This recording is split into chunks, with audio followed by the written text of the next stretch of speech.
Brussels has blamed the type of Brexit chosen by Boris Johnson for the introduction of customs controls in the Irish Sea. It comes after the Prime Minister branded a number of the EU-ordered checks absurd, and threatened to rip up the divorce deal if it continues to cause disruption on Northern Ireland.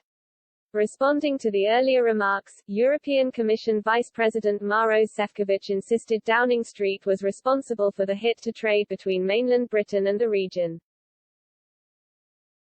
The Slovak diplomat said blockades on shipments of British sausages and soil to the area could have been avoided if Mr. Johnson had opted to closely align with Brussels' health and safety regulations. Mr. Šefčovič told a news conference, "Here we are dealing with the consequences of Brexit.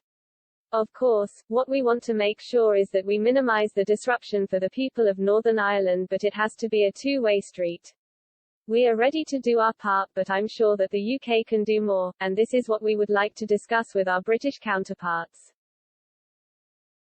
The top Eurocrat said, "A lot of these controls on GB trade could be removed if Downing Street agreed to follow the EU's well-regarded animal and food safety rules." Brexit Minister Lord Frost has repeatedly ruled out any move that would see Britain permanently tied to the bloc's regulations.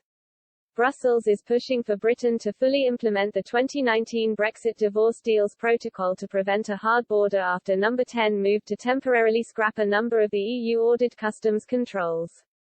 Britain has called for red tape to be eased after a worrying rise in tensions over a disruption in trade.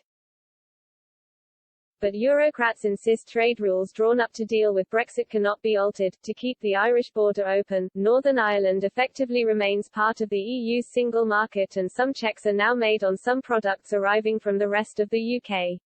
Prime Minister Mr. Johnson renewed his threat to rip up the pact if it continues to disrupt the lives of ordinary people in the area. In an interview, some elements of the agreement are absurd, and need to be sandpapered into shape. If we can't make enough progress, and if it looks as though the EU is going to be very, very dogmatic about it, and we continue to have absurd situations, so you can't bring in rose bushes with British soil into Northern Ireland, you can't bring British sausages into Northern Ireland, then frankly I'm going to, well, have to take further steps, the PM told the BBC.